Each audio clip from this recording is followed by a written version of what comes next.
Namo tassa bhagavato arahato samma sambuddhassa.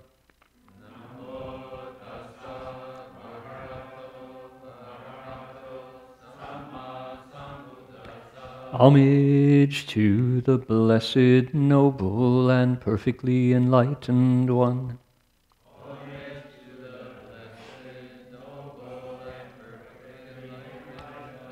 Namo sadanto suchedoye olahari sanmyao sanputoshe.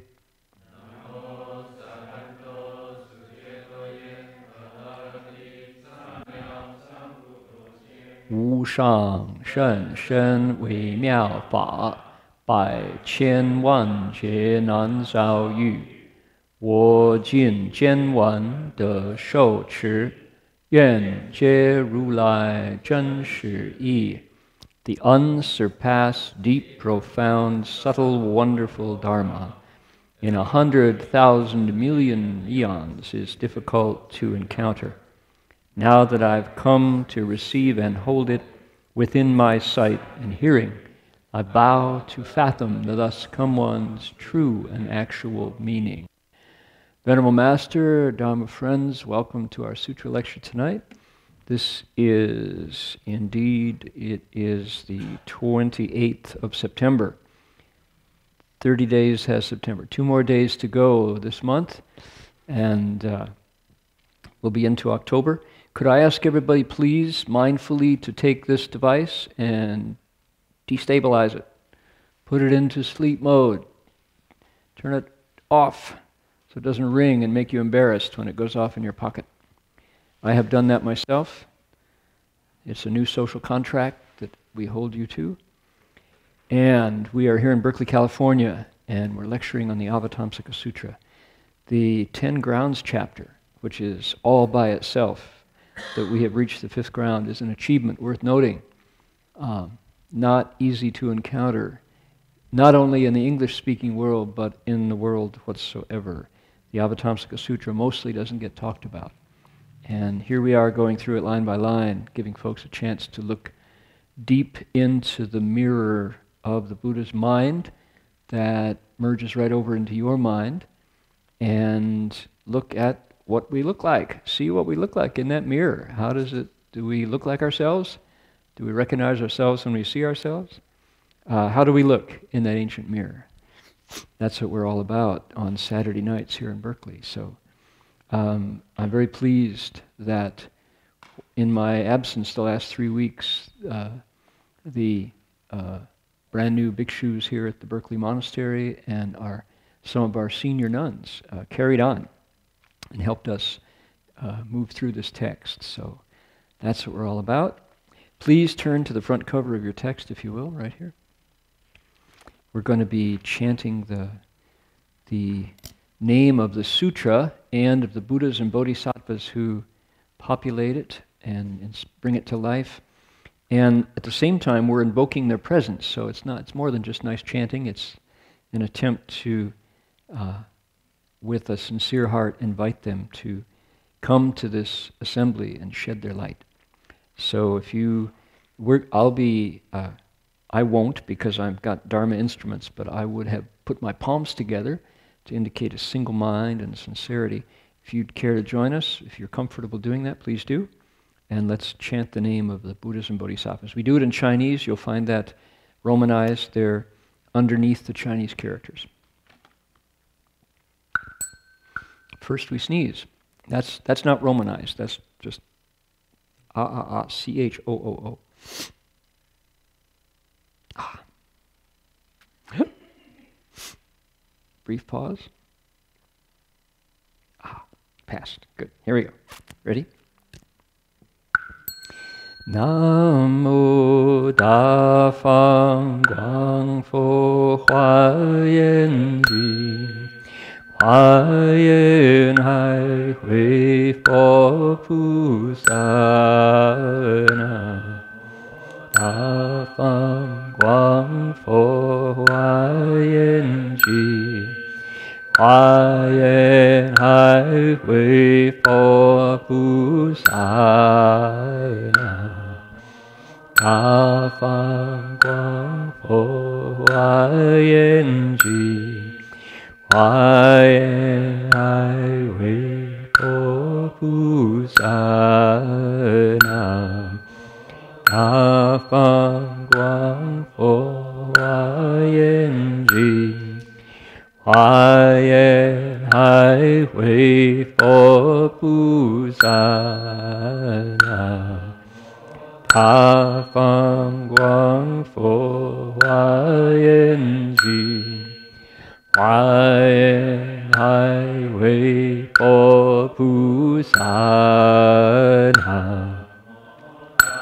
放光佛华严经，华严海为佛菩萨南无大放光佛华严经，华严海为佛菩萨。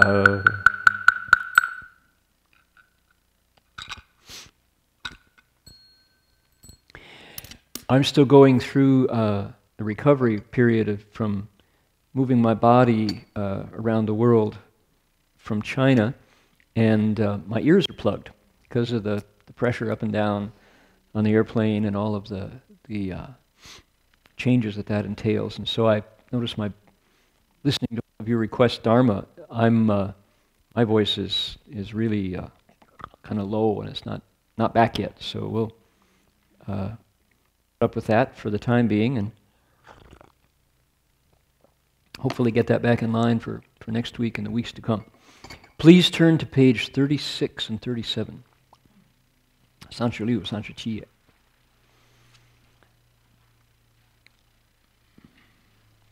By the way, I'm not sure why all the bowing benches didn't get put out. There's a stash of benches back there in the corner. We need those. Can somebody, John Agwaji or somebody, get those benches out and put them, make another row here? There's only 4 across. We need 5 across. People come in and don't know where to sit because the benches are in the corner. They could go up this way, on this side, going up. I said across, I meant down. Right? And people are just that way. They fill in the back first and leave all the empty seats in the front. Bad, wrong. So we'd like to have people fill in the women's side right here. I'm talking to you all, looking at Yan Lin. Empty seats here. Everybody, nobody wants to sit in front. We all kind of sit in the back. I might kind of slip out when it gets boring later, you know. So somebody has to climb over you to get down to the front. Let's have a commitment to this lecture, right? I'm going to sit here, damn it, and understand it. Not only am I going to be here, my mind's going to dig into this. My body's here, and my mind's going to... If I don't get my money's worth, I'm going to sit here until I understand it. That's what we're looking for, that kind of energy for the sutra. Okay, good indeed. So it's nice to see all our new faces in the monastery from neighbors, folks who live here now, seeking study, seeking employment, seeking study and employment, teaching, learning, transmitting wisdom. That's lovely. This is, in fact, what's supposed to be happening here. Good. Top of the page. Now, as I understand it, the nuns and the monks actually lectured down a few of these lines, but I want to start over at the top because it's one breath. It's a section instead of picking halfway down. And it's talking about the 4 noble truths. So let's fasten our Dharma seatbelts and go for a ride in the sutra. Here we go. Ready? We're going to, again, we'll put our palms together and read the Chinese, which will give you a chance to exercise your Mandarin listening muscles. And also, if that's something you're really not prepared to do, then enjoy looking at the characters. This is an encounter with the language that's been in this form for thousands of years. And if you're an audio person, if you're an ear person, then hear these sounds. They're very special sounds conveying meaning for minimum 5,000 years in this form, maybe 10,000 some people think. So here we go. I'll give you a line, you give it back.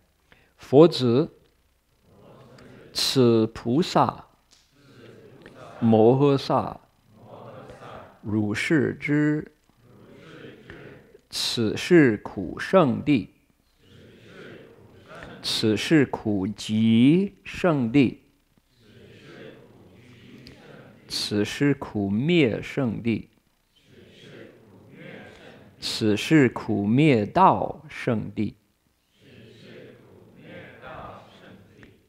善知俗地善知第一义地善知相地善知此差别地善知成立地善知识地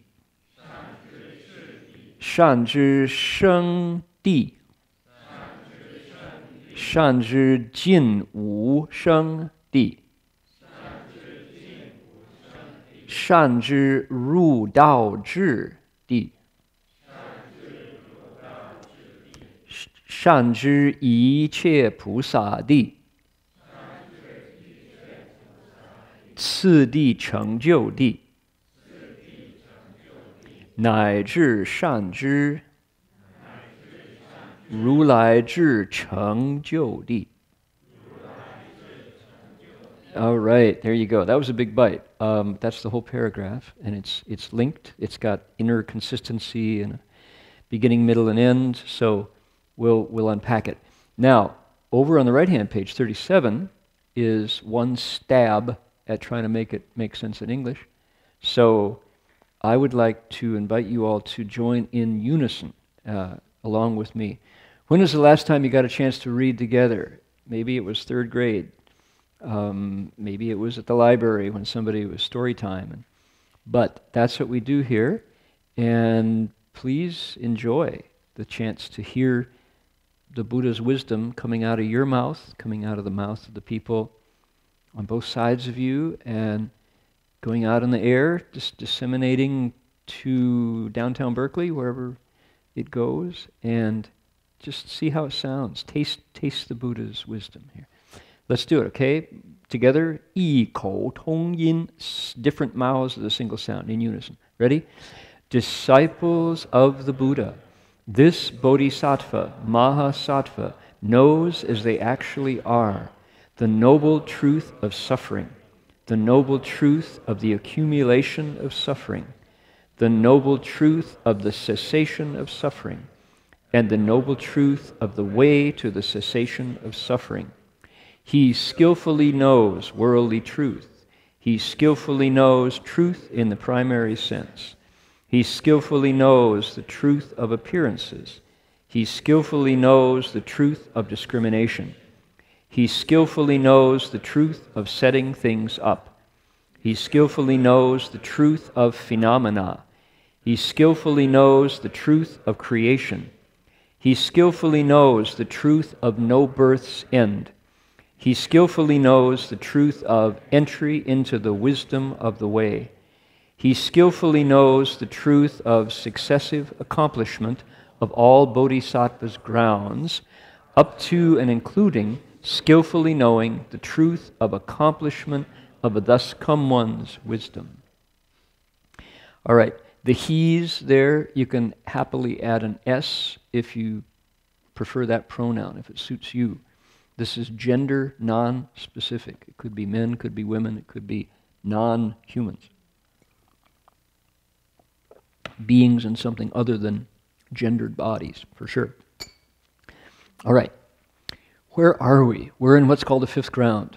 The fifth ground is set up. There are 10 of them, 10 stages.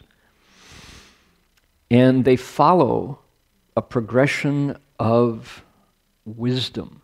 So when the bodhisattva is in first ground, he or she has a huge amount of wisdom because The bigger context for this is what are called the 52 stages of the Bodhisattva's path. 52 anything is a little intimidating when you're at it, looking at it fresh, but it doesn't have to be that way for us. It's gradual unfoldment of wisdom from not so much to a lot. And not so much is that first stage of the 52 stages, and the 10 grounds are the last 40. Before that, they're 40 to 50, and there's 2 more beyond them. So this is way up. So the Bodhisattva on the first ground has 39 stages of wisdom behind him or her. So this is pretty close to the end of the path. So we're finding out what a bodhisattva knows on these stages of wisdom's cultivation. So that's the bigger context for these 10, and we're on number 5 out of 10. So of the 52, we're on 45, right? Way up there. And the 10 correspond to what are called the paramitas, the perfections. So there's a sequence there too. 1, 2, 3, 4, 5, 6, 7, 8, 9, 10. And at stage number 5, our bodhisattva is a meditator. He or she is very good at meditating. When they sit still, even if they're not even sitting, their minds are deeply in the state of stillness and purity called samadhi.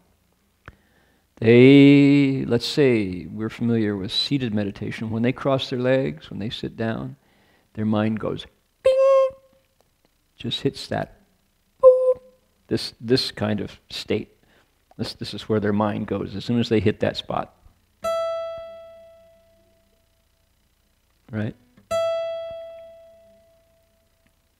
Play into the microphone, please. Right, it's just boom, it's really pure. Vibrates at a very high level. And what happens at that state of ba is they see the functionings of the mind in a way that we, who are kind of, our vibratory rate is kind of thud, not like that, but we're thud. We don't see as much of our mind. We're using the same mind as they are, but they use it at that vibratory rate. We're thud down here. So what that allows you to do is it allows you to get your life together. Things make sense. Things work out. Why? Because you see. You really see the way your eyes work, your nose works, your ears, your body, your mouth, your mind, all the 6 sense organs, your feelings, your emotions don't confuse you anymore. Your desires are not gone, but they're subdued and transformed. They serve you instead of messing you up. Your memories, your dreams and reflections are all clear to you. Nothing surprises you from inside anymore because you've been working with your mind for a very long time. And that state of samadhi is the mind well-tuned. When the mind is well-tuned, things work out. Your life is as ordered and regulated and tuned as the trees in a healthy forest. If you've seen a healthy ecosystem, that is to say, before humans get there, or if they're wise humans, if you've seen a healthy ecosystem, everything fits. There's a sense of harmony and balance. And for the bodhisattva in that state of samadhi, everything fits. Things are in balance.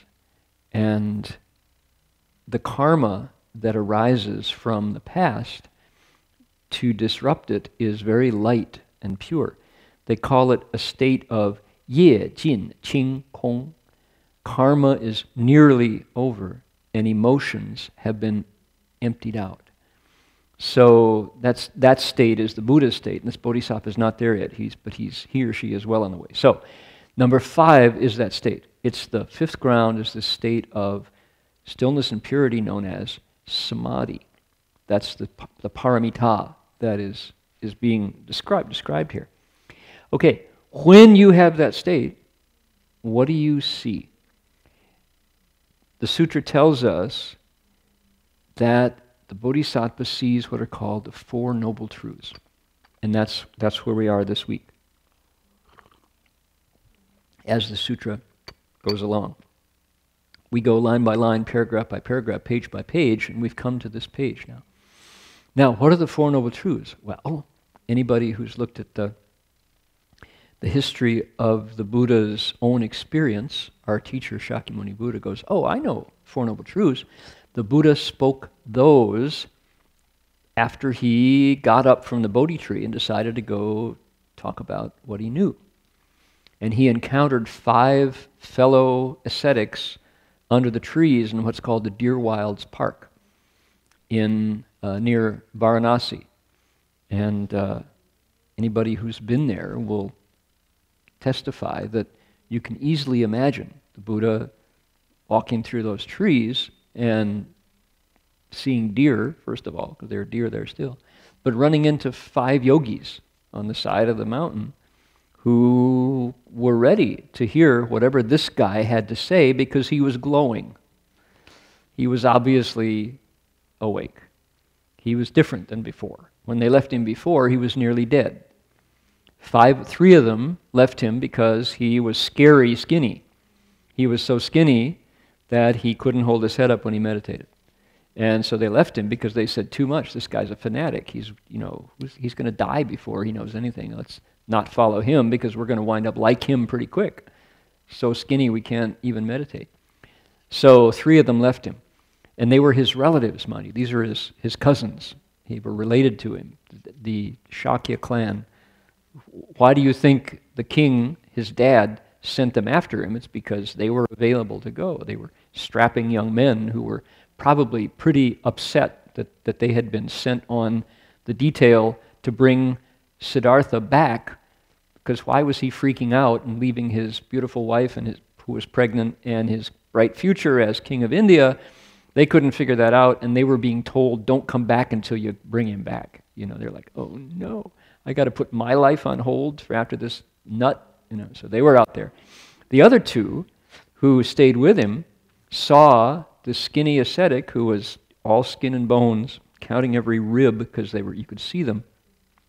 After he received an offering of milk and rice under the tree on the riverbank, they said, look, he's a wuss, he's a wimp. He totally sold out. He accepted food from this woman, this shepherdess. He's just totally a quitter, slacker. And they left him because he was too soft. He wasn't ascetic enough. So 3 because he was too much, 2 because he was not enough, or the other way around, and they all left him. So when he actually woke up, he was probably alone under the Bodhi tree. And the 5 ascetics who had been with him, protecting him or trying to convince him to go back, saw this newly awakened Buddha walk towards them under the trees in the deer park. And something was different this time. Something was really different about him, and they wanted to know what he wanted to say. So what did he have to say? He said, "O bhikkhus," he said, "there is something I'd like to share with you, and that is that all conditioned things do not satisfy. Nothing that's made of component parts ever hits the spot," he said, essentially. That's the first noble truth. That, because in Chinese is very essential, very elliptical, very terse. So it says ku di. Ku means pain, hurt. So people translate it the noble truth of suffering. And certainly that's part of it, that's not the whole story. And it sells it short to say the noble truth of suffering. Dissatisfaction is probably a better translation. And the ku, that word in Chinese, is meant to render the word dukkha. Dukkha in Sanskrit. And dukkha is the sound that the wagon wheel makes before you grease it. It's a... If you think of the wheel turning as you go down the road, you have a rattle in your axle, you know, and you think, oh my God, is the lug nut loose? What's going on? What is that? Is it my brake drum? Is it my axle bearing? Wheel bearings. When you hear that sound, then you want to go fix it. You want to pull over to the nearest friendly mechanic, because why? You could lose your wheel. If you lose your wheel, you could lose your life, you know. So that's the sound that the axle makes. That's dukkha. You got to go fix it. You got to go pay attention to it. Please, we have like a bunch of empty seats up front, and to sit back in the back without sitting in the front seats seems counterproductive. There we go. Now, the dukkha sound, the Chinese heard that and went, cool. And you can understand what that means. We have language in English that works for that, which is doesn't satisfy. It's not there. Doesn't hit the spot. You buy it, breaks. You buy it, it's not what it was advertised to be. You buy it and you change. You don't like it anymore. It's not what you wanted to buy. Right? We are consumers. We buy stuff. We are the objects of advertising. We are the subjects of advertising, right? We get advertised to. We get sold stuff. And its promises to be really great, the best, the number one. And then you discover 12 months out you need an upgrade. And that one that you bought isn't what it was promised. And the product cycle has moved on and it's time for the new one. Adobe tells us we need Photoshop Elements every 12 months. It's now Adobe Photoshop Elements 11. When was 10 available? 12 months ago. When was 9 available? 24 months ago. And they up the features and they enrich the feature set and tell you this is the one you want. So we're used to Adobe putting its virtual hand into our pocket, pulling out our credit card saying, thank you very much. You know, that's how it is. We're used to that. 9 times, 10 times, 11 times. Oh, it's kind of funny. So it's not what is advertised. It's always the next best. That's dukkha. And we get accustomed to it. We kind of get numb to it. Another really good example of dukkha is a stone in your laced up hiking boot. Right? It's lace, lace, lace, lace, and then around the calf, and then tied, and you can, unlace, unlace, unlace, unlace, shake it out, or you walk with it, because it's too much trouble. And when it's like, oh, and it's just, oh, that's dukkha, right? It's this ongoing dissatisfaction with reality as it comes to you. Reality needs adjusting before it hits the spot. And I like the translation, doesn't hit the spot, because you know when it hits the spot, and you could translate that away from the commercial marketplace into an inner experience of wanting good times to last. They don't. They don't. Joni Mitchell says, good times come too early, trouble leaves too slow. Right? And that's the way it is. So the Buddha said, pay attention, O bhikkhus, because this is how it is. This is how things are. Now, mind you, in that, some people go, oh, you Buddhists, it's just all suffering all the time. Lighten up, you know. Why are you Buddhists so misanthropic? Why are you so, depressed and negative, pessimistic? No, well, that's not what the Buddha was at all. That's your judgment of what the Buddha is saying. The Buddha is not saying life is suffering all the time. The Buddha says things that are made of other things will not hit the spot because they will change. Implicit in this dukkha, the First Noble Truth, is very sophisticated empirical observation of phenomena. The Buddha's looking at things that are made of things and says, what? They come apart. And our share of that is that we attach to stuff. We like stuff, we hate stuff. We have feelings about stuff. And so when something we like changes because components come apart, it impacts us. And that's where the dissatisfaction happens. So the First Noble Truth is not a judgment at all. It's not, and therefore life is bad, or therefore you should get out of here as quickly as you can. No, the Buddha is saying, notice, O bhikkhus, notice, O wise people, that things are made up of other things. All phenomena are conditioned. That is to say, they come together from other stuff. Hydrocarbons, right there in those mums, right? Hydrocarbons, hydrogen and carbon, made in whose factory? Nature's factory, God's factory, makes those beautiful yellow chrysanthemums. And some of them are little buds, little round doodles there. Some of them are like that. And if you look carefully, time-lapse photography, they do this, and then something else happens, and they do that. And then they're brown, and they're gone. They change. Yes, says the Buddha, right. And then you compost them, and they make new flowers next season. Their earth, air, fire, and water goes back to the larger aggregate earth, air, fire, and water. And there you go. Conditions, born of conditions. The Buddha said, notice, look carefully, pay attention. What's going on inside your mind is just the same. No different. Happiness didn't last because why? The thing that feels the happiness is also made of conditions. It comes together and goes away. Your body comes together and goes away. Notice, says the Buddha.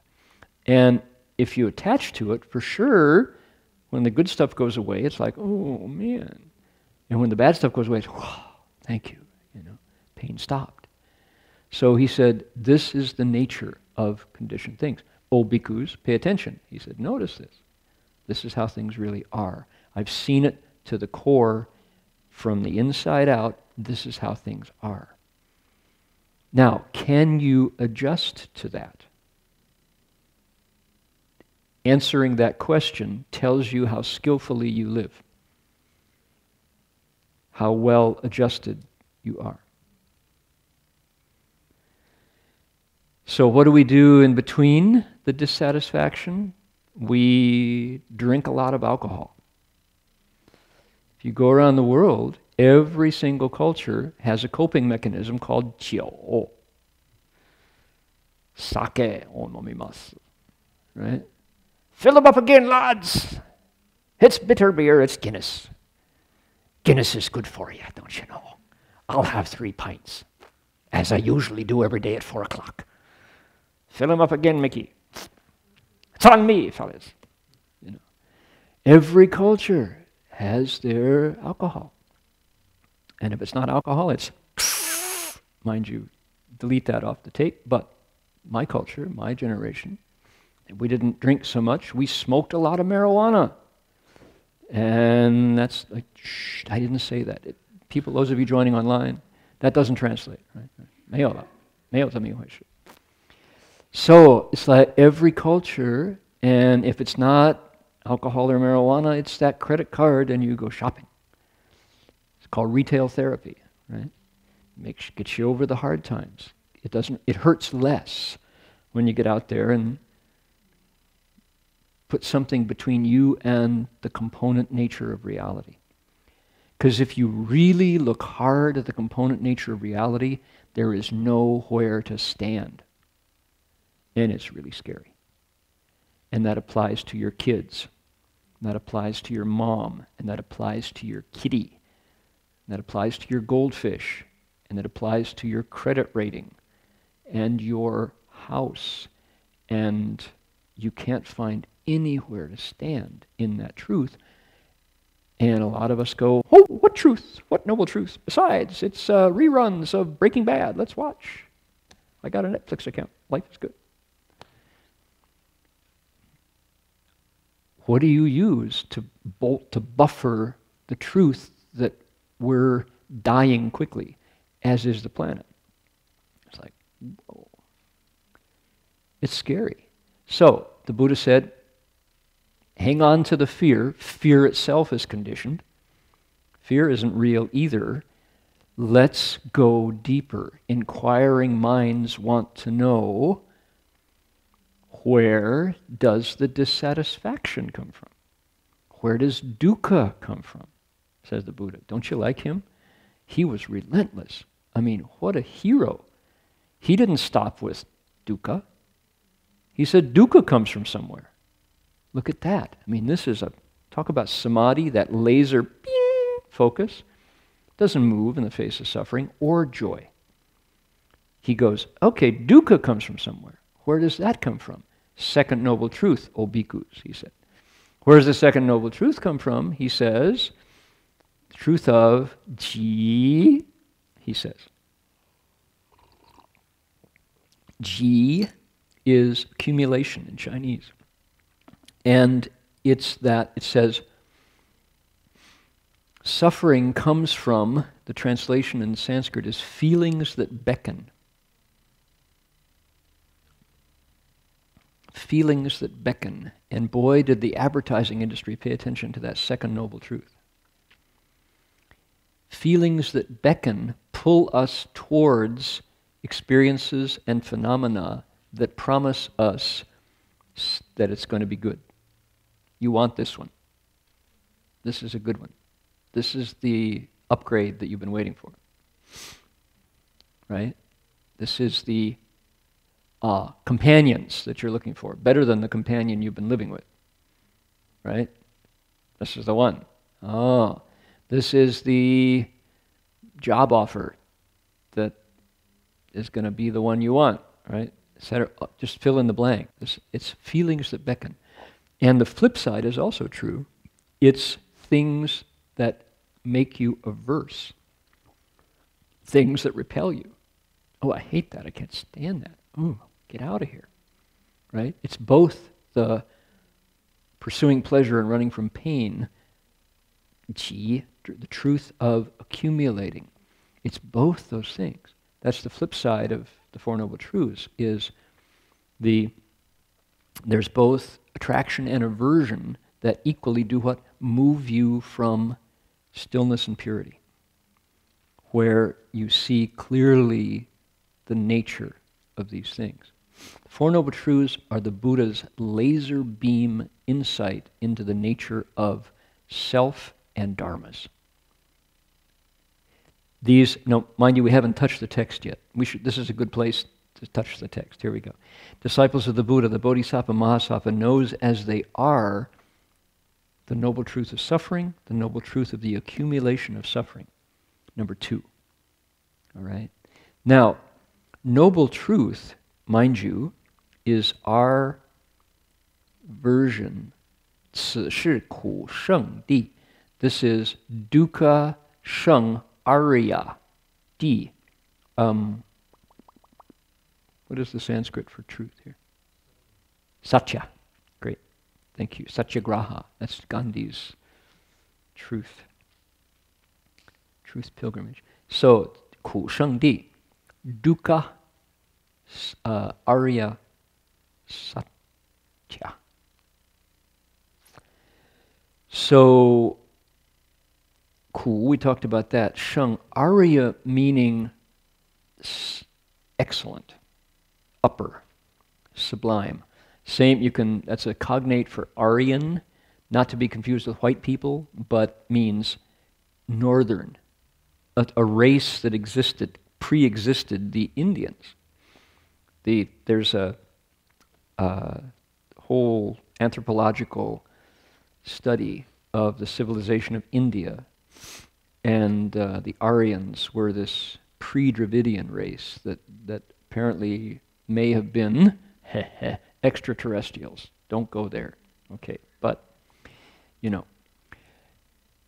Hitler wanted identity with them. So the pure Aryan race was what he was aiming for. So he killed in order to, exterminated in order to get pure. And I'll squash my impulse to refer it to the Tea Party in Congress, but never, I won't say those things. So, ji, okay, 此是苦集圣地. The Aryan truth of accumulation of both, it's feelings that beckon us towards things and feelings that give us the willies, push us against things, both of which move you. Okay, that's the truth. He said this is going on. We head for the things we love, we run from the things we hate. A lot of work going on inside us.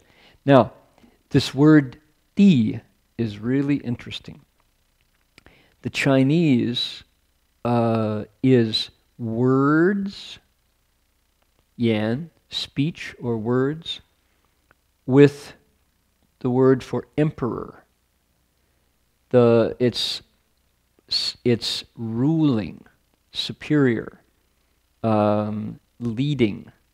So it's also here, I think it's misleading to try to analyze this word beyond that. It's a phoneme. There's a linguistic element here. So they pick the word di for these truths. 4 of them, and in the Theravada tradition, our good friends in the Thai forest tradition and the Sri Lankan tradition, they work on the 4 Noble Truths. They lecture on the 4 Noble Truths thoroughly. To say thoroughly is an understatement. Ajahn Sumedho lectures on the 4 Noble Truths without exhaustion.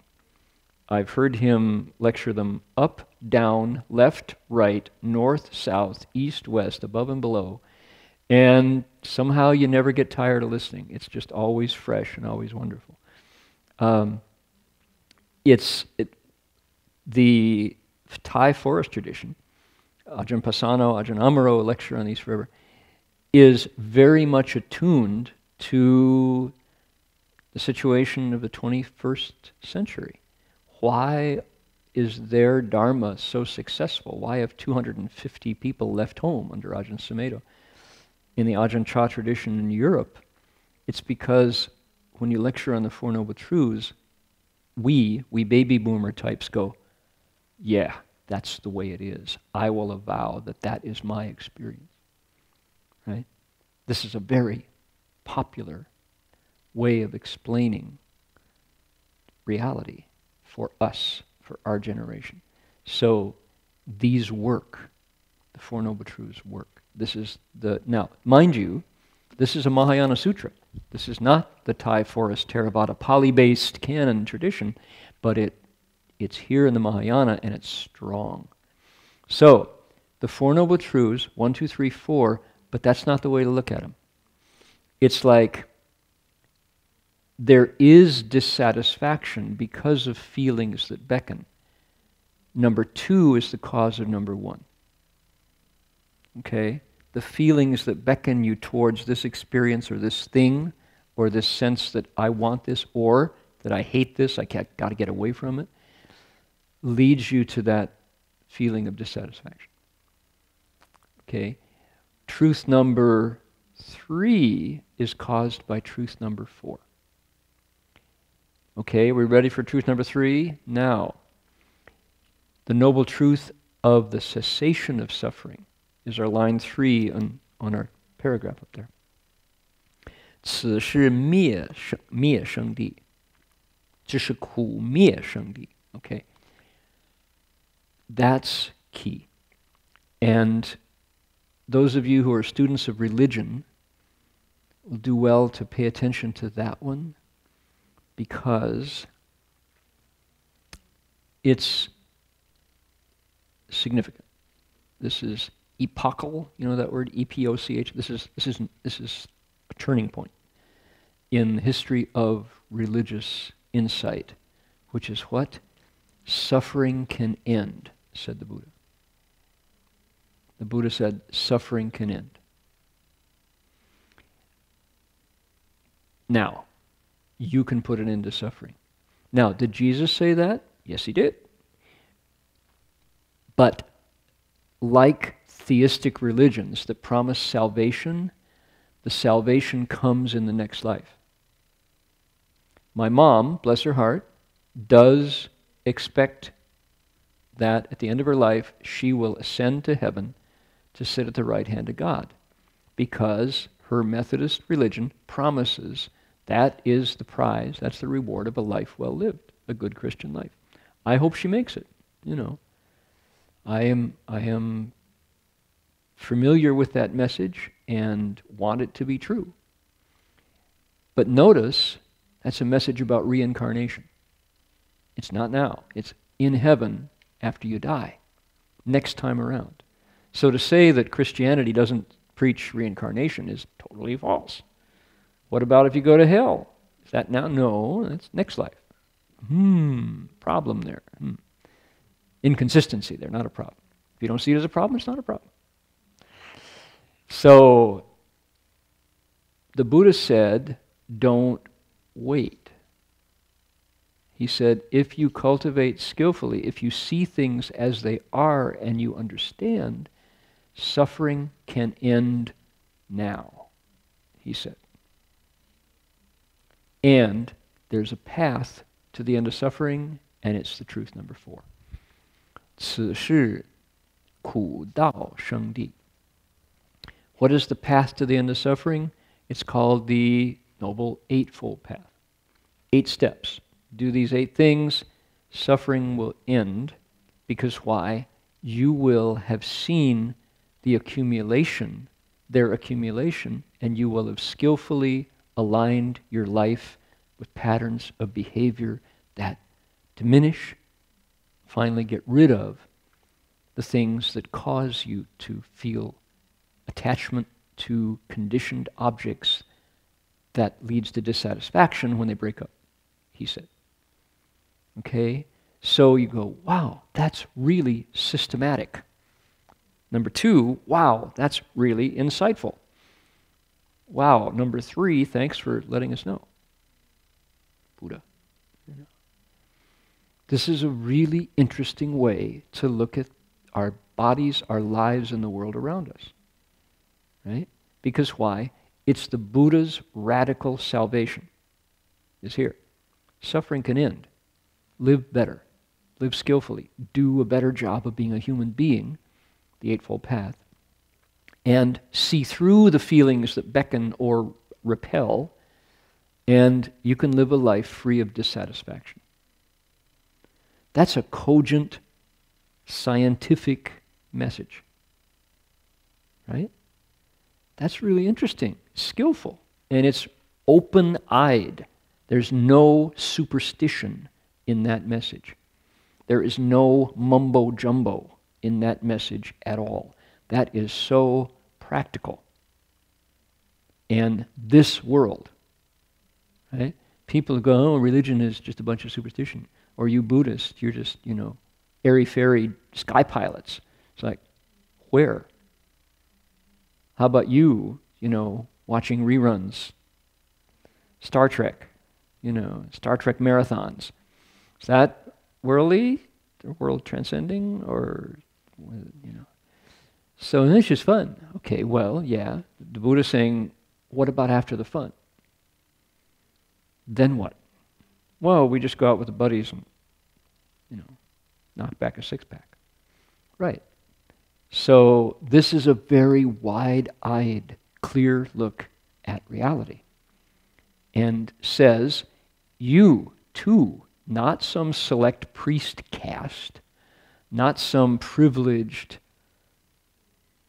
group who has unique access to the inner chamber, or who buys their way in or who joins the club.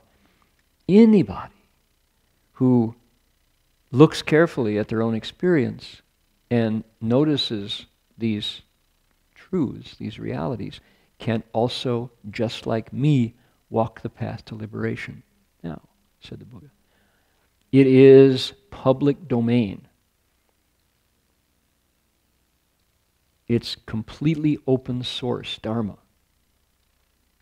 Right? There is no privileged access here. You don't buy royalties. You don't pay Microsoft. You don't subscribe. It's open. It's a big, wide door for anybody who wants to do what the Buddha did. That appeals to me. I like that a lot. That my democratic nature, one person, one vote, that's nice. It's not a secret. This is revealed and accessible. So, moving on here.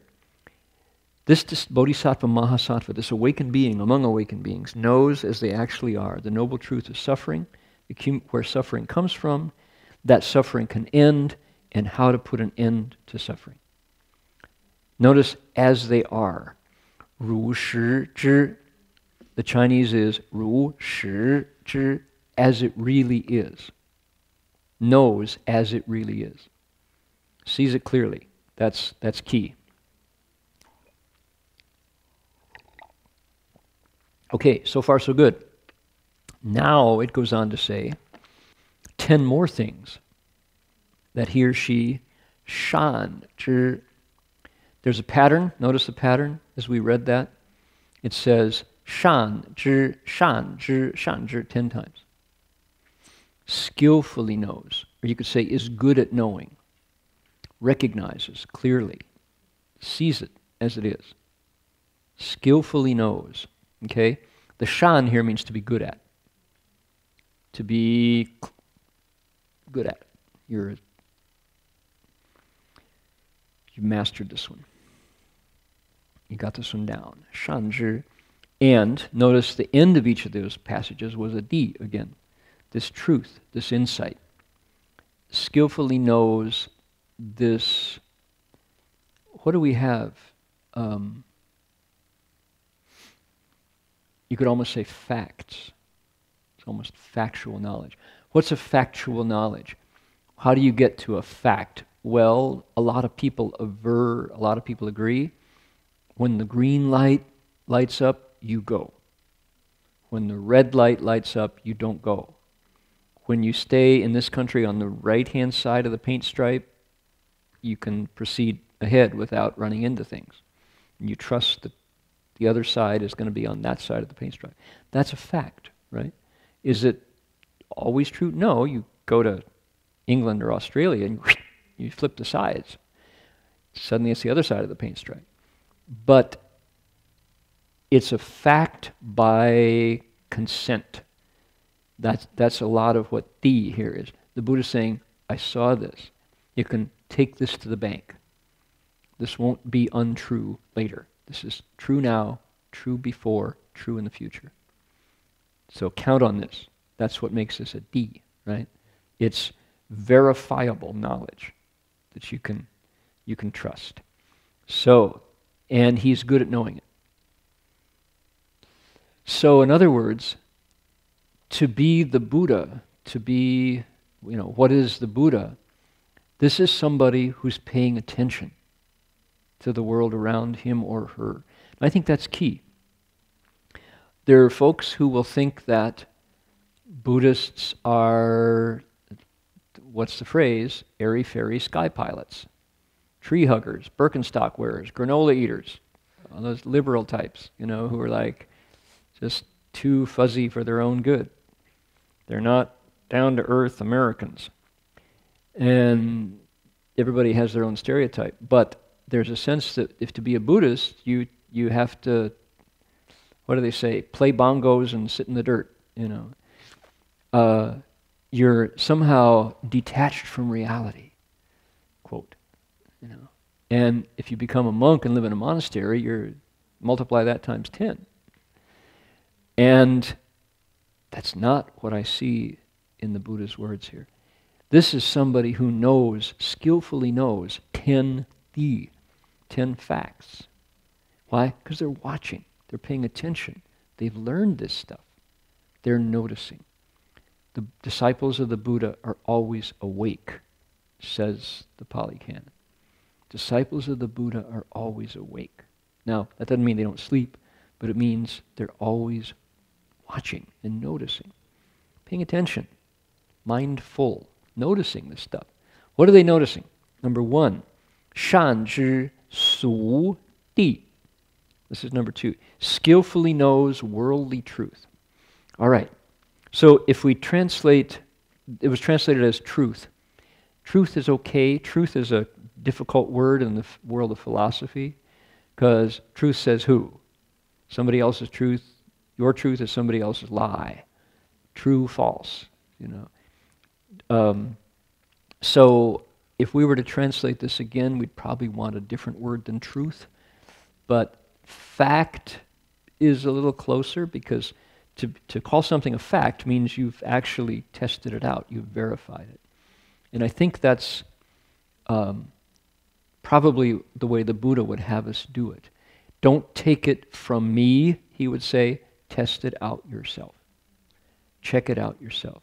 That's how you establish di. Right? If it's not true for you, it's not a di, is it? It's not a fact.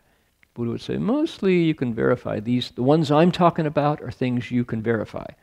Here's one, quickly accessible, verifiable, right? How many times will this not go down? Probably never, right? We could sit here for hours and you would say, please stop now. You know? It's like, yep, that's the D of gravity. This has weight and mass and velocity, and if I let it go, it goes down. Probably not going to go up at any point. No, didn't do it that time. Let's try again. No, didn't do it, you know. So it's like, that's verifiable. Here's another one. Ready? Do it again. Keeps on going. As many times as I put the metal to the metal, it's going to make that sound. Because that's D. You can observe that. You don't have to take it from me. You experience that. If you do it, every time you do it, it'll happen. That's D. That's the idea. The Buddha is saying, don't take it from me. This bodhisattva, shan zhi, tested it out, checked it out. It was always true. It's always true. What is worldly truth? Worldly truth. First of all, in this sutra, there's almost always tens of things. They almost always come in terms of 10. That's the Avatamsaka state. It's an infinity, is the idea. They call it the teaching of totality. You start at 1, you go to 9, you add 1 more. Back to, again, complete. You can't, if you add another 1, you start over again, kind of. So there's 10 of them. That's one pattern. Another pattern is, the first one is usually the general, and then the other 9 usually are subordinate to the first one. Often that's the case. There's a zong and a bie, the general and the specifics that come out of that. So that's the case here. And usually they intensify as you go up. There are other ways to find patterns in here. And Chinese Buddhists, over the thousands of years this has been around, have done that extensively. And all those volumes up there are the commentaries that people have made to these finding patterns. But I'm interested in helping us make sense of it in 2013. So when I hear worldly truth, I think about the first thing that almost always comes to mind is grandpa on the porch or grandma in the kitchen. And grandma's usually in the kitchen and grandpa's usually on the porch. It's less often that grandpa's in the kitchen and grandma's on the porch. Grandma's occasionally on the porch, usually after she's finished the dishes, or Grandpa finished the dishes, and he said, "You cooked, you go sit on the porch." So she's in a rocking chair. Worldly truth is usually an elder, sitting there rocking. And they are the carriers of worldly truth. And that's my image. You can fit your image in there. But worldly truth, it's in the almanac, and it's usually carried in epigrams, pithy sentences. Plant your corn early this spring. Yep. That's kind of a worldly truth, Things like, sit in a draft and you'll get a cold, catch your death a cold, Worldly truth, things like that, epigrams and things that can be proven in the world, things of small consequence but are true. Sometimes more than that. If you're lucky and you have a wise elder, you can learn experience. Crystallized experience, human experience, is usually worldly truth. It might be stock market tips, worldly truth. You buy this, you sell this, you make money. Worldly truth. The problem with worldly truth is that it is subject to steady state conditions. And when you have Colorado going through, what was the latest figure? 50-year floods, 500-year floods. Colorado shouldn't flood like that, and it did.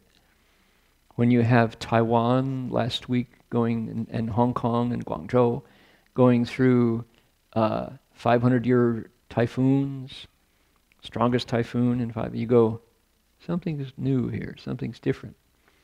And when you have the New Jersey coastline washing away, and parts of Long Island underwater and forgotten, and of course Katrina, and then the fires in California, and so forth and so forth, you go, something's different now. There's something different. And the United Nations, according to my reliable informants, just published more statistics on global climate change, and they say 95% of the changing weather patterns are human-caused. Anthropogenic climate change. People and our behaviors are influencing the planet around us in a dramatic way that is going to impact your comfort.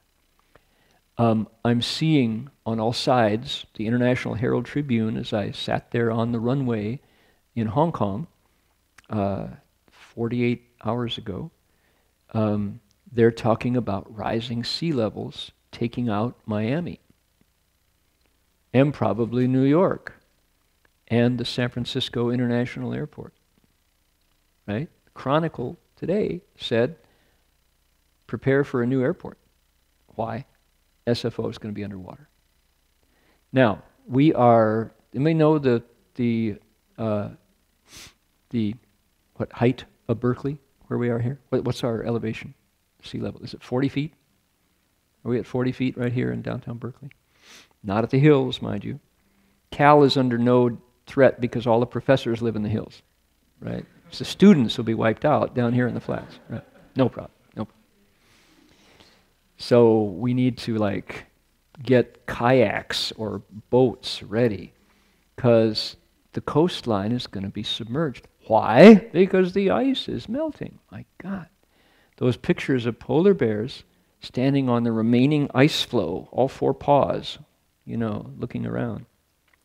Polar bears that have to swim long distances now. Polar bears swim really well, but there's only between ice floes. Now the polar bears are swimming all day because the water, My friend Henry Kaiser, who is a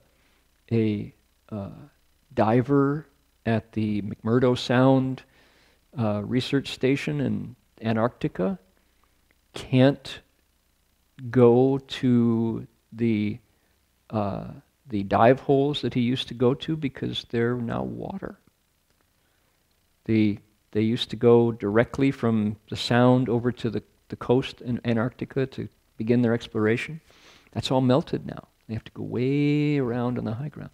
Go, yeah, we just kind of get used to it now. That's more and more. And so, anthropogenic climate change, people are doing it, right? So, where's your worldly truth? Worldly truth about the climate? Something's new going on. It's hard to be wise about patterns when things are so different. Suddenly different.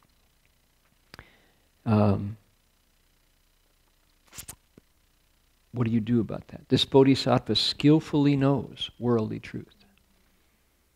And my observation is worldly truth needs to be pretty nimble because it's changing before your eyes.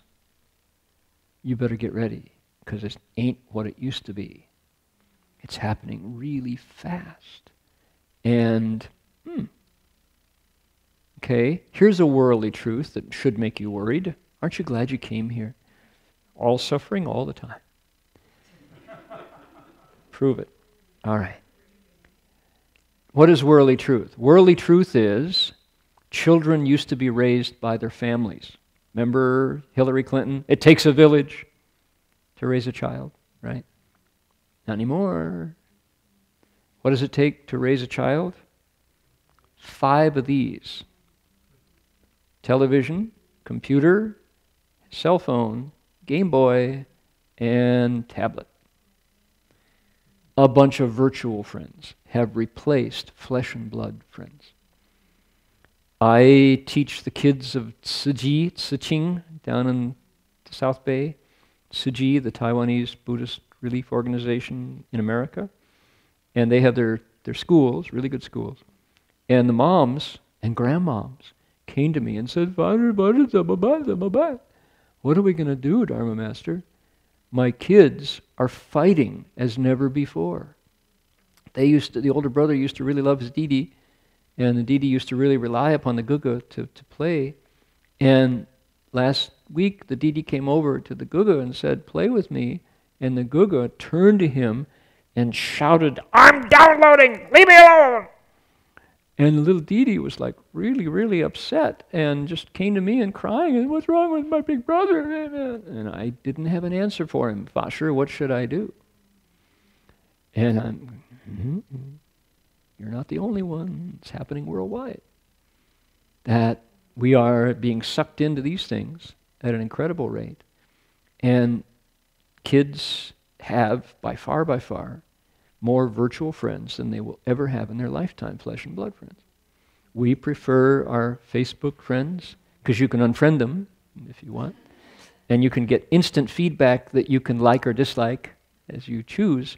But when that pesky little brother is tugging at your sleeve and is hard to satisfy, off him. Defriend him. Unfriend him. He's your brother. Oh. So, how funny. There's worldly truth that is changing so rapidly we cannot cope. What are you going to do? And what's at stake? This is a point that I made strongly at the Confucian Humanism and Ecological Forum in Dongfeng, Hunan province 3 weeks ago, where I was invited, is that filiality, repaying parents' kindness, and connecting horizontally to your siblings and aunts and uncles and neighbors and friends and enemies used to be standard for human experience all these thousands of years that we have been paying attention to how we live as a bigger family. Suddenly, in the last blink of an eye, that's not the case. And we have no resources to cope, no literature, no experience, no wisdom to bring to bear on this new way of relating with each other. What's at stake is nothing less than the spiritual path, the Tao. Because the Tao always began with virtue. And virtue is something that arises in the interaction of our human family. Of the ancients, always said virtue begins with filiality. They're called eightfold virtues. 孝, Ti, 忠, 信, 礼, 义, 廉, 耻. Those are the 8. Filiality, fraternity are the first and the second. So filiality is your vertical relationship with your elders and down to your kids. So that line through the generations. Fraternity is the horizontal link to siblings, sorority as well. So brothers and sisters, aunts and uncles, this way. And when you've got your vertical axis and your horizontal axis completely in line, you are not alienated. You're not confused about where you belong. You're knit into the family structure. You're a knot in the net of humanity, right? You know where you belong. You're located. You're placed. When that is developed, 孝悌 忠信, you have a sense of righteousness, a sense of justice, etc. The other virtues expand, and as you cultivate those, you feel a link with all living beings, ultimately. So from filiality, you get to great compassion. Same body, great compassion. And you link with, you feel connected to all beings and the planet around you. You become wise because your connections are clear. You see that family, and compassion is just like breathing. It's so obvious. What happens if that first vertical link is broken and that second vertical link never gets established? Because number one, you're a single child, you're the Xiao Huangdi, you're the Xiao Baoang at home, you're the little emperor at home. You don't have any siblings. Or number two, all your friends are on or off depending upon when you last charged your battery, right? Then where's the virtue? Where's the Tao? There's a lot at stake in our brave new experiment of seeing whether virtual friends can be adequate substitutes for flesh and blood socialization. All you anthropology students should pay attention to this, right? This is a brand new experiment, never been tried before, and there's no guarantee at all we will succeed. You know,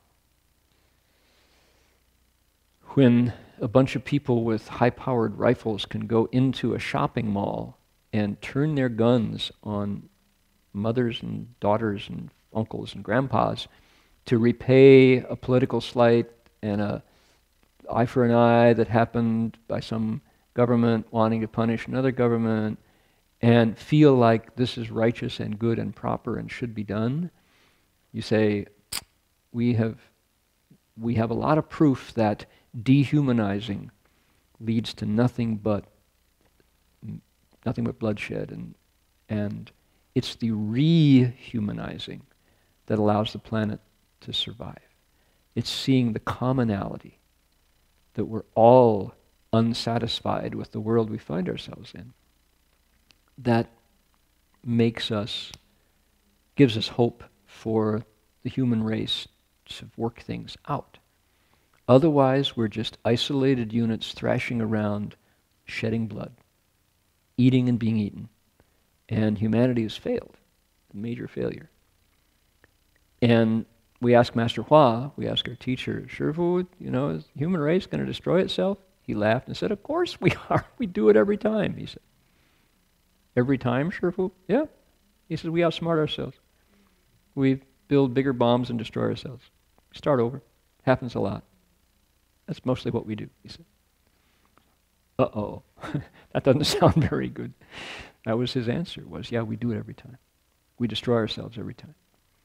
And the accumulated karma brings us right back for another round, and we never wake up. That's called the Saha world, this world where things don't hit the spot. So, can humanity wake itself up? I don't know. I look in the mirror and ask myself, can you wake up? I say to myself. And that's the first and probably the only important question to ask. Not, will humanity wake up? Will I wake up? That's an important question for me to get the answer to. So, he skillfully knows worldly truth. He skillfully knows truth in the primary sense. What is truth in the primary sense? DEED is, the self is a component illusion. This thing that we put in the middle that is so ultimately important, and if it's not myself, it's my company, my country, my party, my principle that I'll hold up the American government to make come true. That's truth in the primary sense. All of that stuff is a habitual view. It doesn't ultimately exist. Truth in the primary sense is that the self is an illusion, a real illusion. I mean, we believe in it, we invest in it, but it's a temporary accumulation of perspectives that change. I am not who I thought I was at age 2. I am not who I will think I am tomorrow, right? It's an ongoing construct. You build it. The self is built. It doesn't have ultimate existence. It's not fully really there from moment to moment. But it's a useful construction, and we use it to wake up or to help other people. So, that's truth in the primary sense, no self. He skillfully knows the truth of appearances, and he knows the truth of discrimination. She or he. These have to do with, at this point it gets really interesting, 3 and 4 point to what? They point to perception. It's knowledge, things you see, things you learn, things you hear, taste, touch, smell. Those are what the Bodhisattva is good at seeing. And right at this point, you recognize, oh, all of these, this list of 10, this is an inner landscape he's talking about. This is going on inside the mind of the Bodhisattva as she gets better at seeing what's really going on. What's going on? Well, the same thing that's always gone on inside of every single one of us, from history on through the future, is we're bombarded by sense data. We put those data together into strings and patterns we call the way things are. They become habits, and we interpret our world based on those. One of the first ones is Mama patting us in her womb and giving us and calling us our name, by our name, right? I am so-and-so, because Mom told me that from the earliest time.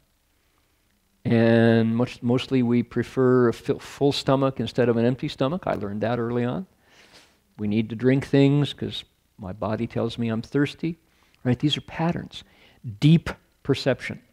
When it's cold, I like to put something on. When it's hot, I like to take something off. Deep perspectives. The truth of appearances and discrimination. This is talking about deep physiological and what else? What's the word? This is your involuntary physical processes going on. The Bodhisattva is really good at seeing these things. This is digestion. This is respiration. This is elimination.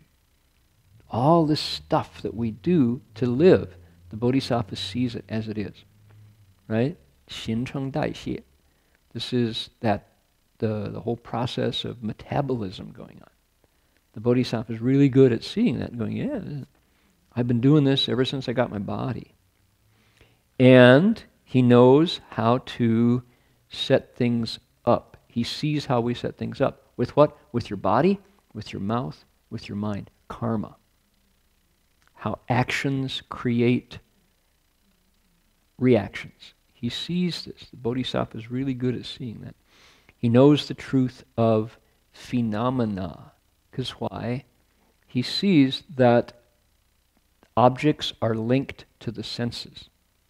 If your eyes are shut, you can't tell color. Phenomena is all the things that your senses have set up and discriminate.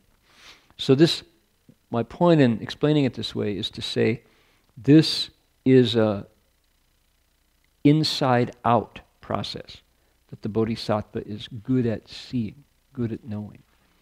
he or she sees how but let me step back one step, add a clause to my sentence. Seen from the point of samadhi. That's key. This is the Bodhisattva's fifth ground. And at this point, he or she is a really good meditator. Remember we said that earlier? The Bodhisattva meditates, and in the stillness of that mind, he or she sees thoughts rise. And these are really deep thoughts that go out and make the body, make the senses, make the world. And then he can bring them back in and say, oh yeah, before that moved, there was nothing going on. Once I moved, then it's all there. And then when I'm sitting still, it all comes back to stillness. So that's a little deeper than we've been thinking about it. So I'm going to stop it right there, even though we've probably gone one sentence into where the nuns were, but we've set up the fifth ground, we've set up the Four Noble Truths, and we're going to continue from that point.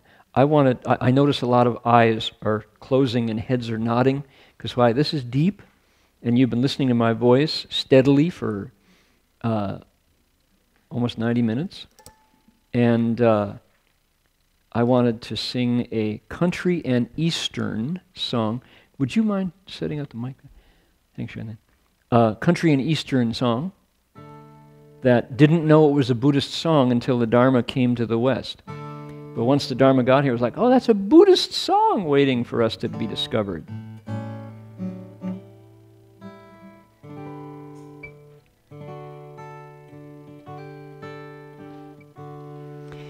This song, I sang this song at Hualien Prison in Taiwan, and also at the Hualien Kanshouso, at the detention center before the classmates, they call them, get sentenced. And thanks, Shannon. And this song, I translated it, and people wanted me to sing it again because it was true to their experience.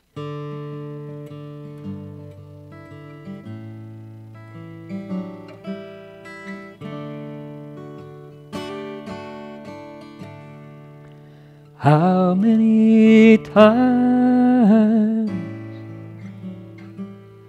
have you heard someone say,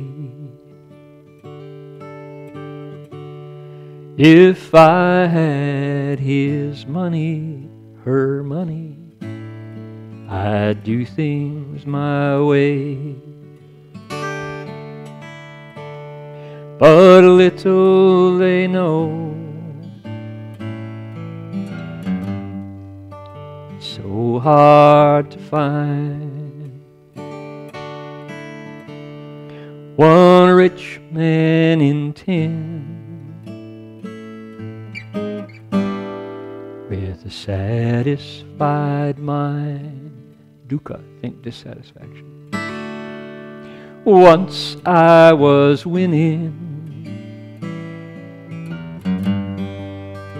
fortune and fame, Ming Li. I had all that I needed to make a start in life's game.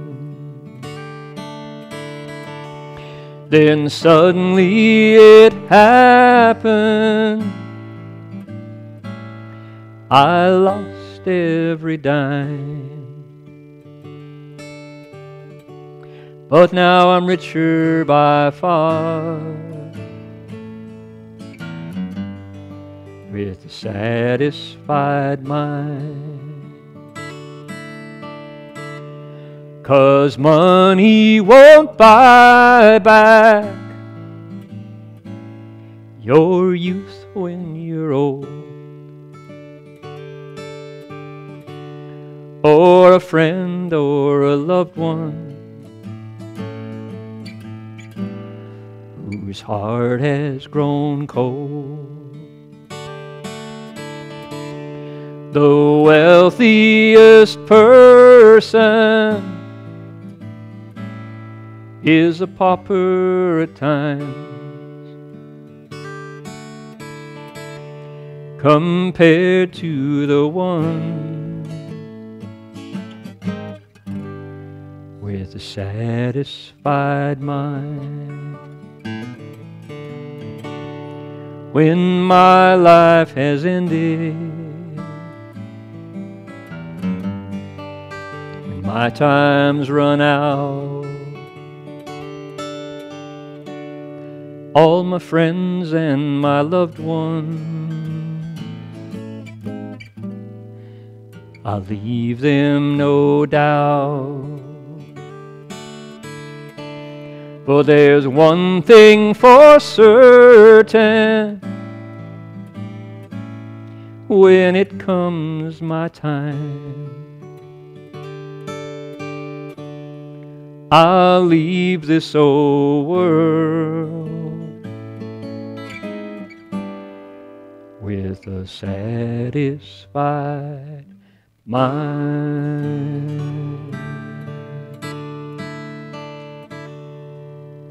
That's a country and Eastern song, brought to you by Dusty Rhodes and Red Hayes. No, that's such a good Buddhist song. Okay, we have come to the end of today's section on the Avatamsaka Sutra, and please do come back next week to see what happens, what else the Bodhisattva skillfully knows. And in the meantime, a little bit of homework. See if, test it out for yourselves, see if any of these truths are true for you. Truth of dissatisfaction, the truth of where it comes from, the accumulation, beckoning feelings, the truth that suffering can end, and that it ends when you live skillfully according to the Eightfold Path. So I'd be interested in hearing. Next week, we got a microphone here. We'll be ready if you have any observations this week from looking and seeing yourself, whether the Buddha's insights are still valid for you. We're going to transfer the merit. Do you have a song sheet in front of you? Yeah, yellow, green thing? Yeah, dedication of merit is there on the back of that. And this is a chance for you to send out the goodness from being here together with wholesome Dharma friends in the light of the Avatamsaka assembly, whom we summoned, who we invited, through invoked by saying Namo Dafang Guangpo Huayan Jing, etc. Take that goodness and send it out with your mind, however you would like it to go. Our minds are like radio beacons. They do connect as far as we send them. And if you do it with a wish for goodness, that connects. So send it out and see how far it can travel.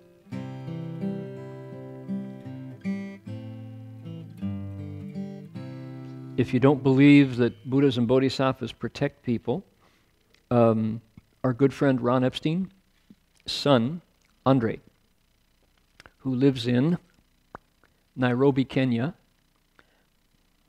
15 minutes away from the Westgate Mall, walking, was in Rwanda the day that the militants invaded the shopping mall.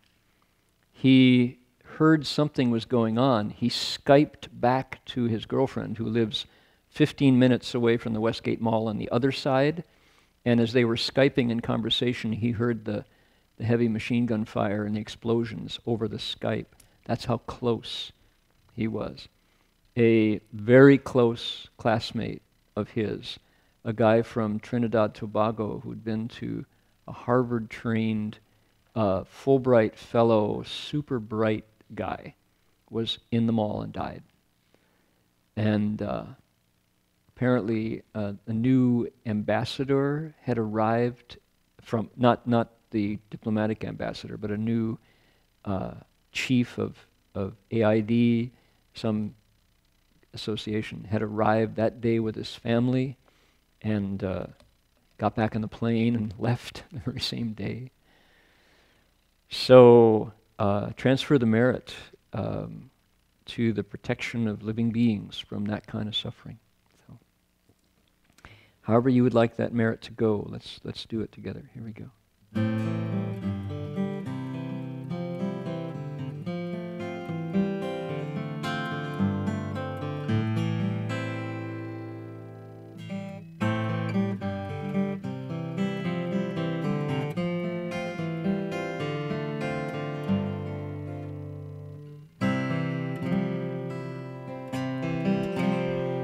May every living being, our minds as one and radiant with light, share the fruits of peace with hearts of goodness, luminous and bright. If people hear and see how hands and hearts can find in giving unity, may their minds awake to great compassion, wisdom, and to joy. May kindness find reward, may all who sorrow leave their grief and pain. May this boundless light break the darkness of their endless night. Because our hearts are one, this world of pain turns into paradise. May all become compassionate and wise.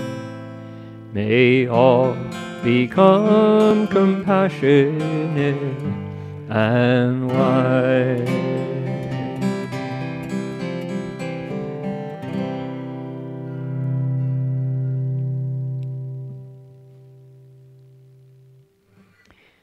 Okay, I am the proud bearer of 5,000 photographs that were taken from 4 cameras in China in this last delegation.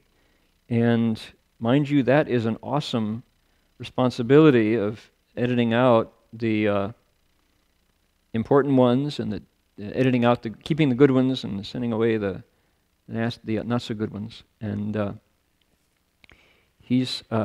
I attended an ecological forum, and he did not go. This is the magic tree.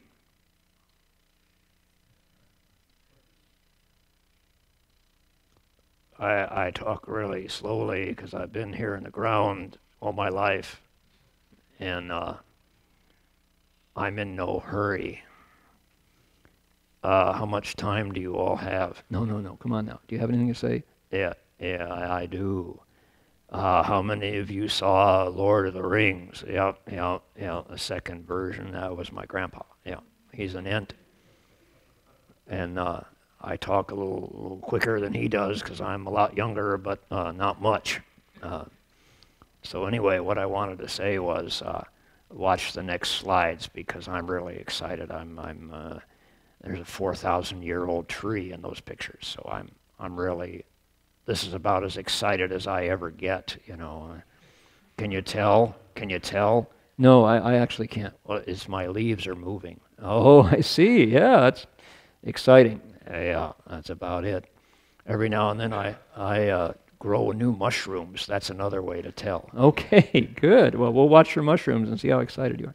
Thanks a lot. Anyway, I want to see these pictures, so I recommend that you all do it. Learn from trees. There's a lot you humans can learn. And don't cut us down. You understand what I'm saying? That's right. Well, can I make guitars? Well, occasionally, right. If we fall, take the ones that fall. Okay, good. We'll do that. Thank you very much. I'm glad we have a magic tree puppet. Feel much better about the fate of our species knowing that. So you need to look at these pictures because you're going to see a 4,000-year-old tree, among other things. This is what I'm going to show you. I'm going to talk as I move. And I would like to ask Alan, if you don't mind, to do the honors there. We're going to set up the projector and screen. and show you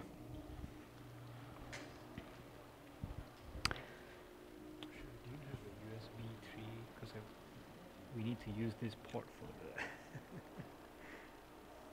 the. do you have a if you have a USB? I have at home. Okay. Yeah. Here's what we'll do. Okay. Let's copy these over first. Yeah. Let me set the stage a little bit here, and there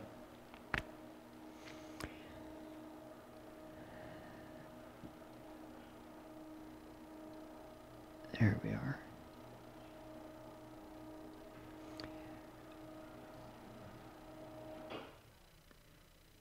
Okay, that's gonna have to, it's gonna take a little bit here.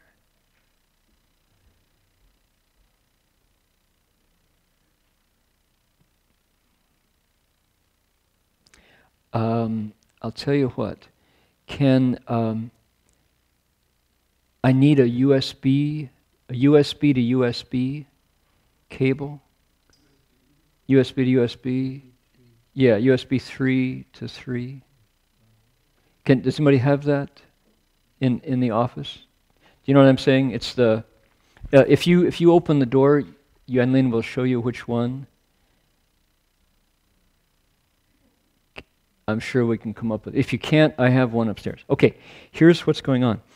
I was invited by Professor Du Weiming to attend a conference in Henan province that was sponsored by Beijing University, Beida, the Institute for Advanced Humanistic Research, it's called. And it's Confucians. And many of us know Confucius as kind of like fortune cookies, you know, he's kind of that remote and not really relevant. Just one kind of facet of Chinese culture. But Confucius is very much a living presence, and his wisdom is very much alive in the world. And the Confucians in China have had a real renaissance, especially since after Deng Xiaoping and the leaders that followed, Confucius got renovated. During the time of Mao, Confucius you're supposed to criticize him, pi kong pi lao, along with Lao Tzu. Not anymore. And I'm going to sneeze here, excuse me. Confucius is become an important individual again because he had so much to do with the molding of Chinese culture and, more importantly, people. Confucius makes good people. That was what he was about. And so recent leaders in China were trying to advocate, Hu Jintao and others were advocating the He Xie Shehui, the harmonious society based on Confucian ideas. So in the meantime, the Confucian scholars have been going back to history and renovating places where, renovating ancient sites of Confucius.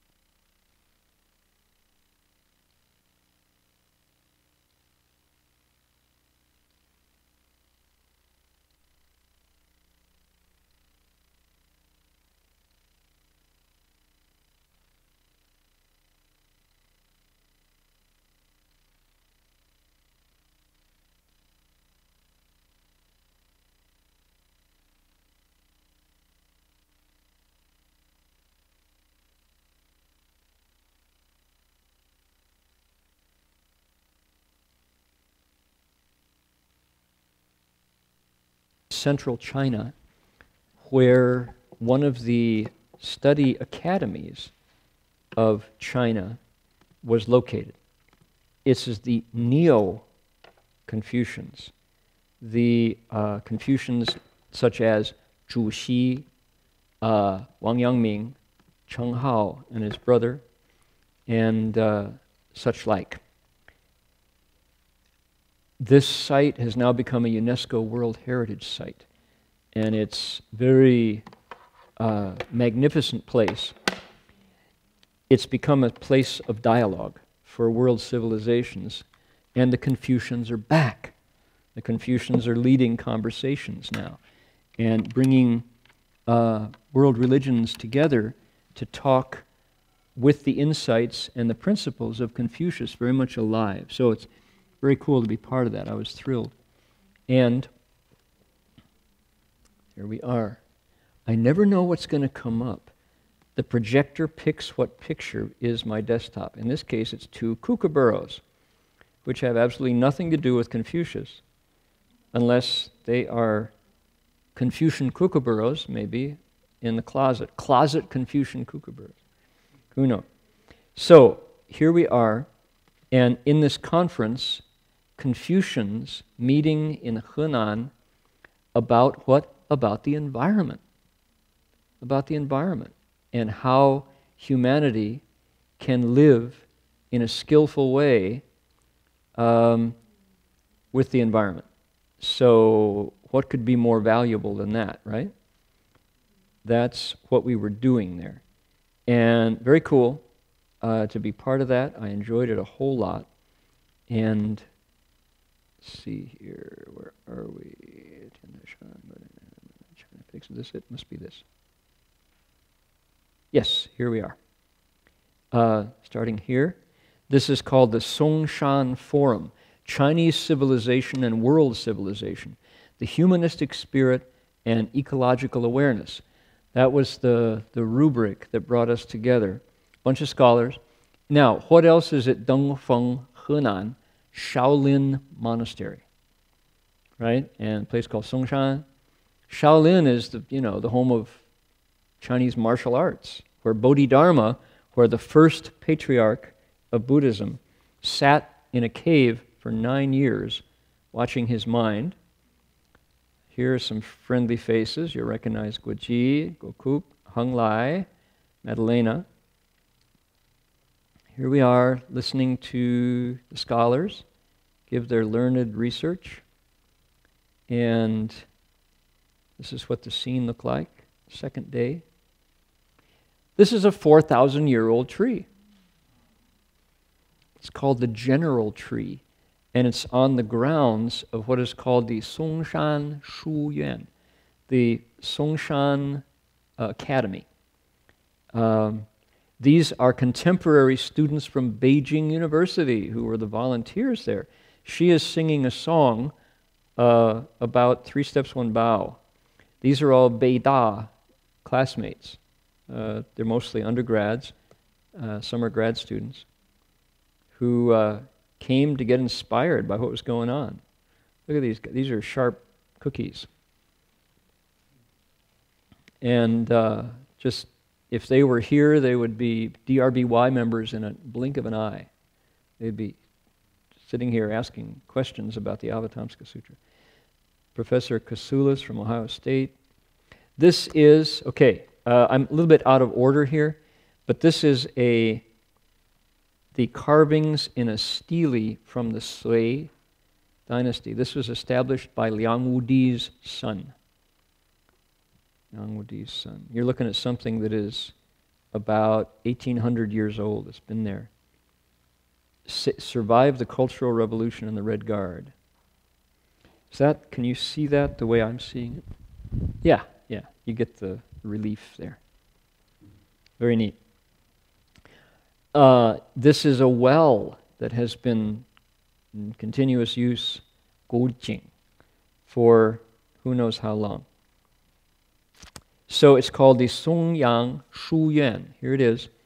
It used to be a Buddhist monastery, but mind you, these are the Neo-Confucians, the Song dynasty, the second wave of Confucians, who had already lost the popularity war to Buddhism because so many of the Tang dynasty emperors were Buddhists, not Confucians. But now they're back, having absorbed meditation and the humanism of Buddhism. So it's a fascinating interrelationship of mutual feeding of Buddhism and Confucianism. I like lions, the gateway lions, the doorway lions. These old guys have been hanging out there. This one is the mother because it's got a baby lion, and the other one is the daddy because he's got a ball under his foot. Here's that tree. There are 3 of them. It's called the general tree. This is general tree number 3. This is general tree number 1. Check it out. There's Madalena. This is calligraphy by Huang Tingjian, who is a filial son from the Song dynasty. He was the prime minister, and one of the first things he did every morning was go down and taste his mother's medicine to make sure that it was the right dosage, because his mother was ailing. This is inside the Shuyan, inside the academy, a figure-8 bridge. Look at when I was here, I had this uncanny feeling that I'd seen all this before. That I might have been here before, who knows. This is Zhou Gong. Confucius dreamed of the Duke of Zhou, and then he worried when he stopped dreaming of the Duke of Zhou. This was the person who was supposed to be the perfect human, who had a perfect ruler. Confucius wanted to imitate him. Here's another great lion. Look at that character. He's been standing guard there for thousands of years.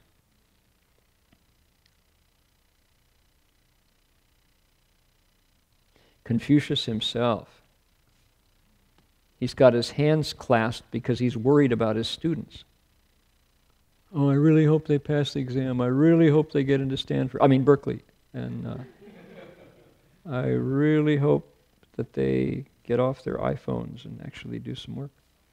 This is the forest of stone tablets, commemorating famous scholars. 30, here's Guoji, silhouette in the doorway.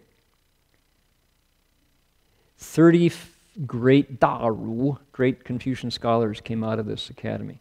There we are, imitating great scholars of the past, right? This is our best impersonation of what they must have looked like, right? Back to the 20... What's that? Songshan Shuyuan. Songshan Shuyuan.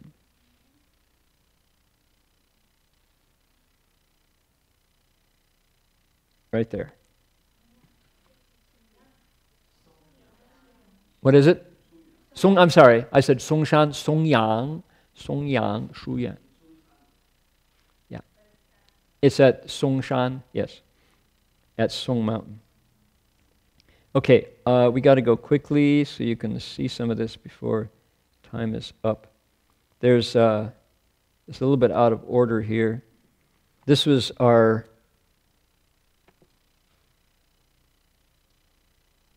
group. Here's the tree again. This tree is like, wow. That's why our magic tree was so excited to show these pictures. They say 4,000, and it's carbon tested to 4,000. It's like, no way. Yes, 4,000 years old. This is the great Tang Stele, S-T-E-L-E. Stele is a stone inscription, which has historical writings on it. This is this wonderful bridge. I wish we could just fly this bridge to CTTB. We could use it. Here's Professor Du, Martin Palmer, and a German industrialist. They're setting up the International Confucian Ecological Alliance, of which I'm now a board member. They didn't have any Buddhists. And here's the whole group. Under the tree. The tree. This is Professor Mary Evelyn Tucker, who was one of our Xuanhua Memorial Lecture speakers. She's at Yale and is working hard to wake people up to the environment's fragility. This is a professor from Moscow who came for the conference, and there's a professor from Iran who was here. He's the chief philosopher of the Iranian Academy, And he's hard to get out of Iran. You can do it in China. If he came here, it would be another story. But all right, so going from genteel conversations with Martin Palmer, who's the emissary from His Highness Prince Charles of England, who is also an environmentalist, we go to where? We go to Wuhan, China, where China is into the 21st century, building. Most of the high-altitude construction cranes in the world are in China at the moment. Left and right. Notice the color of the sky. What sky, right? Yes, exactly. So now, one more thing before we quit is we went to Shaolin Monastery and walked up to Bodhidharma's cave, Heng Lai, Guoji, and I. And Bodhidharma, stayed in the cave for 9 years. Here is all of Songshan. Here it is. This is Shaolin Monastery here. Bodhidharma's cave is up here, way up high. And where the conference was down here. So that's the whole scenic. I don't want to take you past 9:30, but this is the road up to Bodhidharma's cave where he sat for 9 years. And where Hui Ke, the second patriarch, remember? He had scared Bodhidharma off, and or he repelled Bodhidharma. And this is the first patriarch's convent. So Bodhidharma paid no attention to him. Notice the instructions are in Chinese, English, Russian, and Japanese, and Korean. The Russian scholar was really happy to see that. So Bodhidharma said, "Make it snow red," and I'll tell you the secret. So Hui Ke cut off his arm and made it snow red. Not recommended. Kids, don't try this at home. Not all Buddhists do that kind of thing. This convent only had these little pillars as old stuff. These are from the Tang. So these are like 1,300-year-old inscript carvings. Everywhere in China, it's like this. There's something that is so old you can't believe it. Here's the Russian professor going quickly through. This is a tablet, a stele, thanks to the Red Guard. They broke it, but it was repaired. The sixth patriarch's hands directly from Guangzhou. The sixth patriarch came from Guangzhou to this place, says the stele.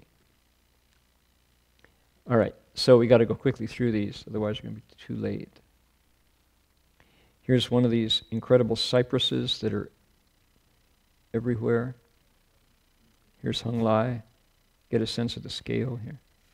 1,000-year-old tree, they're everywhere.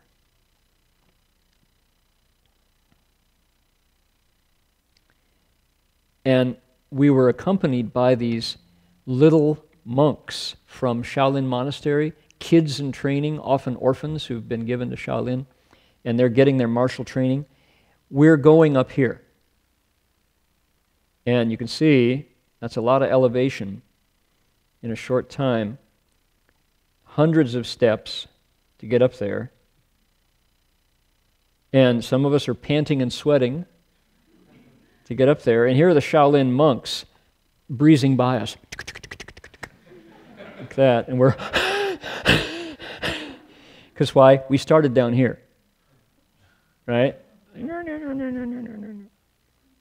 It's really vertical. Down there. Yeah. A little bit of a stretch to get up there. And these kids are going, sprinting by us, right? They do it every day, part of their training, up and down. It took us about 90 minutes to get up. Takes the kids, fastest, round trip, up and down, 7.5 minutes. Running, skipping every step, sprinting all, these are Shaolin monks, right? And, Bodhidharma's cave, Da Mo Dong. There you are. This is where he sat. We're on the trail of the Buddhist patriarchs. Introducing Bodhidharma, the first patriarch. There it is. It's been a little enhanced over the centuries.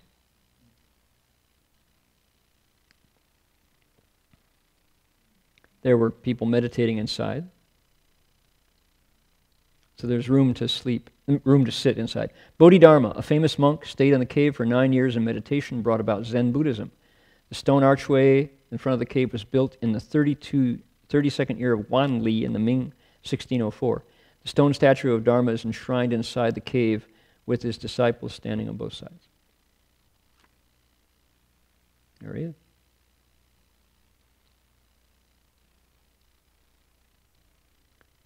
Hung Lai is coming out.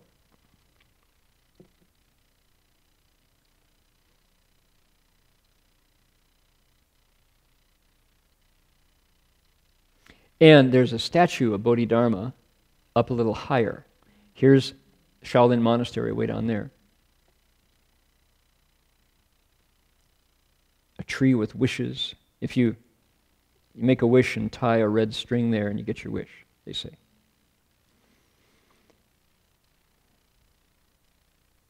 Way down the hill. Here's the monk the Shaolin monk who accompanied us up. I haven't edited these, you'll notice. Here he is, statue of Bodhidharma, made of marble blocks. Here's the scale. He leapt across. This guy grew up at Shaolin. He's now 20, how old is he, Guoji? 21? No, 23. 23, and he'd been a monk there since he was 15 or 11 or something like that. Here's our Russian scholar friend. Didn't jump over the gap. He didn't.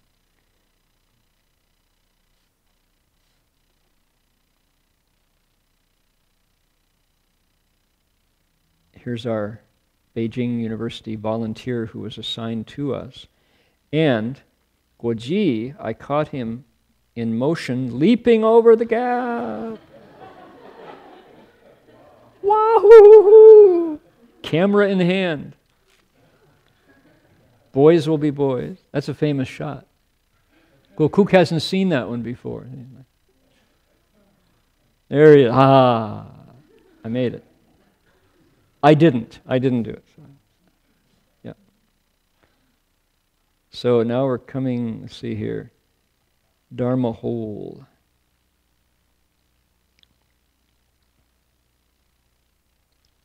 Coming back down. It's the nun who takes care of the place.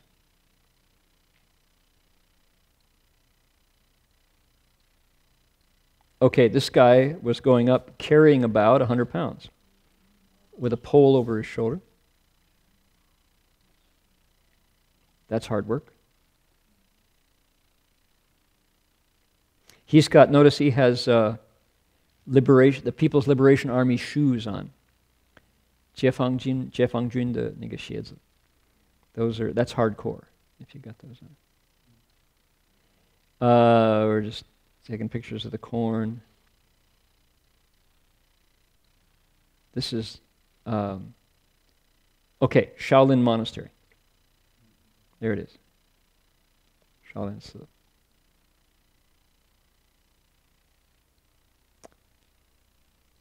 More old trees. Oh, lunch. That's it. Okay. Now, there's a lot more to share. This is just the first of our adventures. The rest of our group has not showed up at this point. There were only 5 of us at this point, and we were a delegation of 14. So more are on the way, and we will bring those to you next week with more stories from China, more stories and pictures. Now, things to announce. This Tuesday at Tion's Tea Shop in on 4th Street in Berkeley. There's going to be tea and Dharma, 7:30. And I'm going to give a much fuller slideshow of the China trip. So by that point, I'll have things more organized. So if anybody wants to come and drink some wonderful tea and hear Dharma stories from China in the 21st century, Buddhist China in the 21st century, please do come to Tion's Tea Shop at 7:30 on Tuesday night. Other than that, what other things do we have to announce? Our classes are underway. Marty's class happens on Friday. Stephen Tainer is not going to begin until the 9th, so another couple weeks before Stephen will be doing his Wednesday night class. Yeah, and then you want to boost the screen up? There you go. Great. What other announcements do we have? Is that? Roundtable will be coming up on Thursday night. Those of you who are in the neighborhood, if you haven't been to Roundtable, this is a great opportunity. We sit down in the dining room, meditate for half an hour, and then talk about our lives in terms of principles. And then we have snacks, depending on what you bring. So make sure you bring enough for everybody, and we'll enjoy your snacks. You can have your fill of all the food you bring yourself. You really ought to give Iowa a try. Name that tune? From the Broadway musical known as?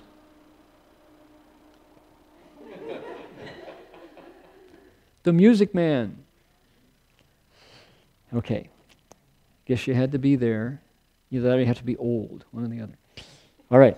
So, Tion's Tuesday night, Roundtable Thursday night, and we'll see you all back here next week, Saturday night. Should we bow to the Buddhas?